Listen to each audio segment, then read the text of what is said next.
Hey, hi, and welcome to my garage, my man cave, my repair shop, my studio, and literally hundreds of other uses.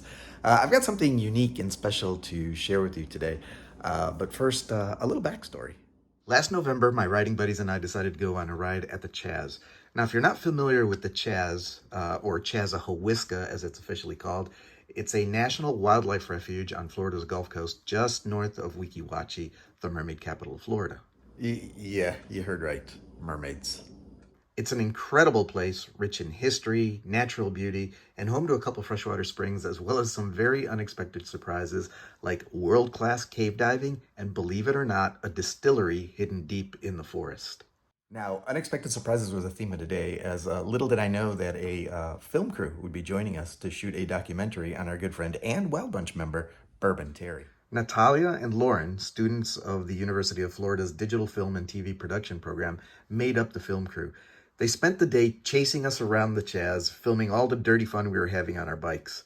We definitely didn't make it easy for them to follow us over the rough dirt roads, especially while they were hanging out of the window trying to get that perfect shot, but they seemed to be having just as much fun as we were having. But regardless of the difficulties, the post-ride interviews over food and cold drinks at the distillery more than made up for it. So the documentary is called A Race Against Time, and as I mentioned, it's about Terry, our resident pitmaster, bourbon expert, and all-around good guy. He's on a mission to compete and win bike and running races in Florida, all at the tender age of 70. So without further ado, please enjoy A Race Against Time.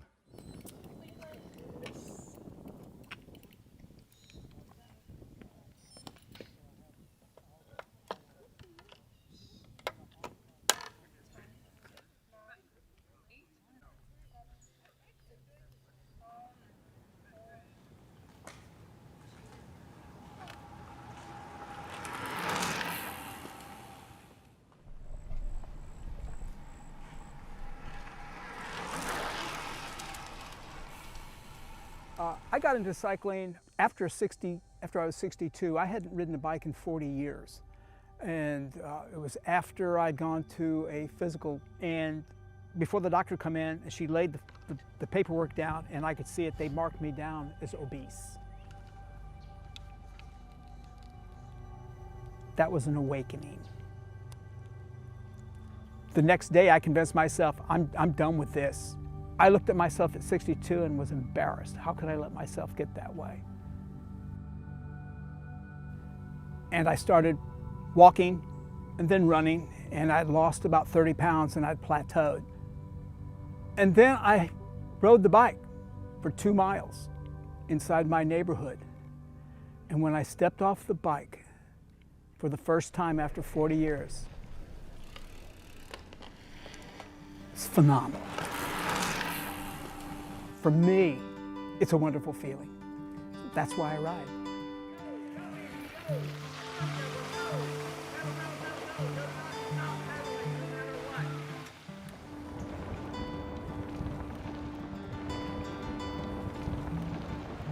It's hard to accept that you get older.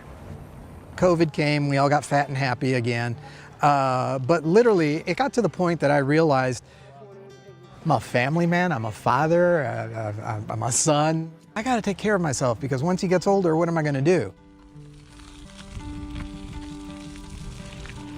So I decided to go back to cycling because I always was a big cyclist. And it's a sport that so long as you have balance, you can do forever. Right? I'm 62 years old, right? And I can keep up with any 20-year-old. Right? Show me 62-year-olds that keep up with 20 years old.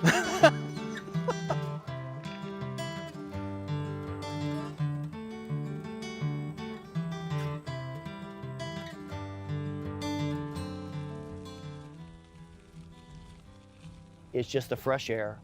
I'm not behind a desk. And I'm just enjoying myself going down a trail that we never really have enjoyed before. Realistically, is my wife did marathons, half marathons. And she's my idol. I wasn't into running, so I took and bought a bicycle. And I could ride along with her while she trained. That's me supporting her lifestyle. The group that I ride with now, we're all basically in our 60s. We're called the Wild Bunch because after we ride hard, we play hard. And drink a little bit too much, but it's all good. They won't be able to keep up with you, Edie. We talk about our bikes. We talk about our next ride. We talk about places to ride. We talk about components of the bicycle, how we can make it better, faster, or if this one's getting old, what's going to be the better bike next time? We've been on big rides before, 25 miles or so, where somebody has, on their e-bike, has run out of a battery. Well, you know what? We've either towed them home or we've come up behind them and pushed them all the way to the truck. Nobody gets dropped. We're around healthy people. That's the key. If you're around unhealthy people, they will drag you down. So it's... Surround yourself with the people you want to be like. Mm-hmm. Deborah and I, we've been married 42 years. We've been together 44 years. I call her my lady in waiting. She has waited for me from deployments, from war. She waits for me at the end of the finish line at time trials and half marathons and 5Ks. And yeah, she's the love of my life. I've been cycling for about 5 years. 4 or 5 years. 4 or yeah. 5 years.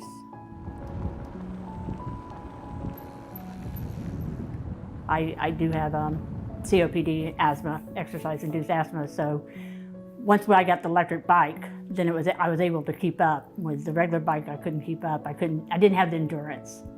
But with the electric bike, I'm able to be out there riding on a regular basis.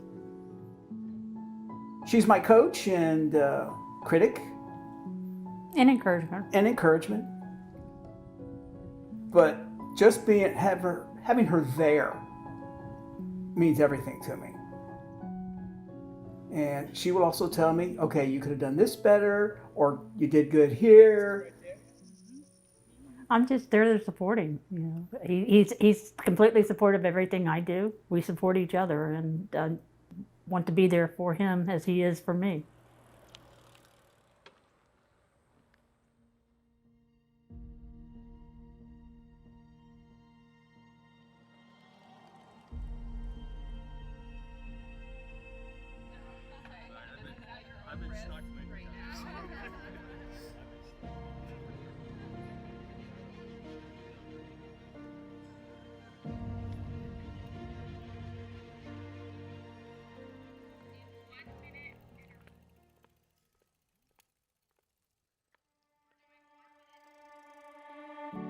The Senior Games is kind of like to us when we've done stuff for the Special Olympics. It's anything that's going to be physical and put them in a spot where they are competitive and they have a reason to keep moving and exercising. Having goals is huge. In the Senior Games, they're actually using some of the stuff they have trained for on a daily basis to actually compete against other people, and it's kind of invigorating for them, which makes it more invigorating for us to see that they're actually, look where I started and look where I've come. The competition is huge, and it's nice to say at my age, if I'm 80, 85, 90, that I can actually compete and win something. Does anybody have any questions before we get started? It's going to be, you're going to start at these cones once we line you up, and you're going to do 5 laps for the 5K and 10 laps for the 10K. Make sure your bib is visible on your map. I plan on being first in the 5K and the 10K at my age group. I've looked at some of the stats of some of the folks that are running out there. I'm faster than they are. So that's why I'm saying I plan on being first in the 5 and 10K. Terry Martin back. I'm just ruthless, what can I say?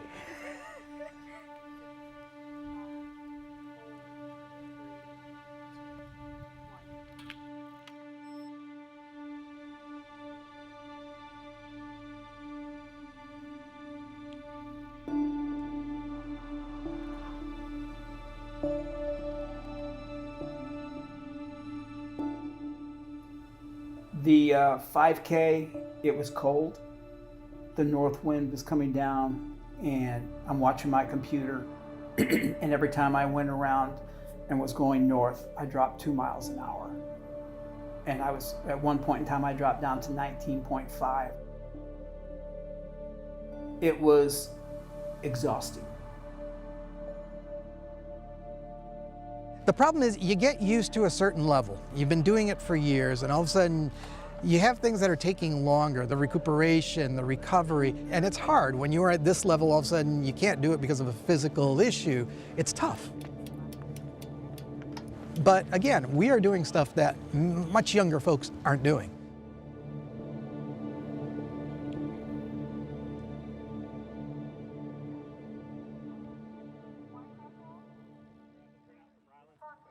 Grab the printout from Riley. And then recumbent behind that is Wilkinson, Olson, and Griffith again.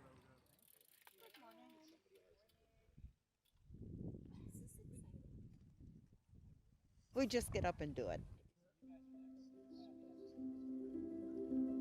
Yes, you hurt when you get out of bed. You just keep moving, and then you don't, and then you just keep on going. Yeah. If you're alive, you might as well be living. You can get fit at any age. Just because you're 40, 50, 60, if you're tired of being unhealthy, if you're tired of the way you look, if you're tired of seeing yourself in pictures and you don't like that, you can change that. Let's go back 50 years. I quit high school in 1971 and enlisted in the Army.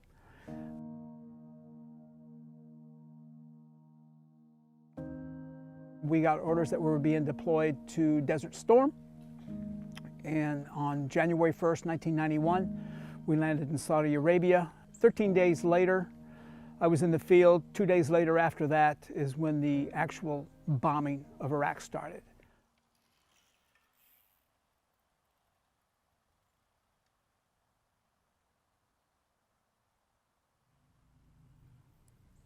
What we did in Iraq, nobody should ever see. No one.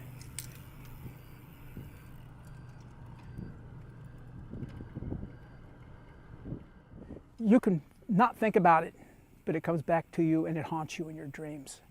So yeah, there's a lot of us who, we have PTSD and we come back through and we live our lives, but that's a deep scar that will never heal.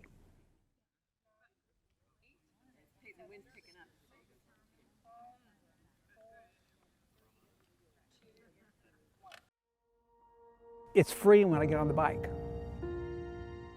You are with your mind, you're on your bike, the roar of the wind going by your ears.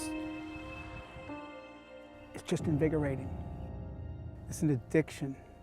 Why should I stop doing what I've been doing just because I'm 70 years old? If I can't do this anymore, well, can't do it anymore. I'll find something else to motivate me. But for right now, cycling and running is what I do.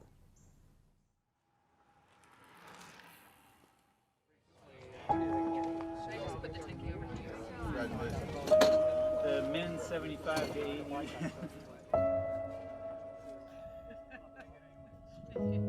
I kind of burned my quads out in the 5K.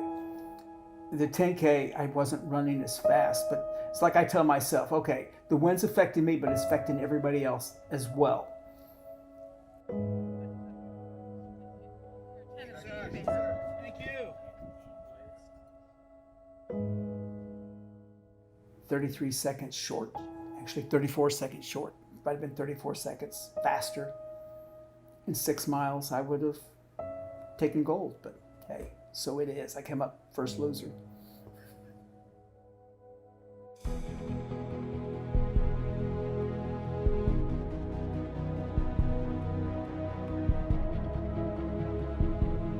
Community is support. It's all about support.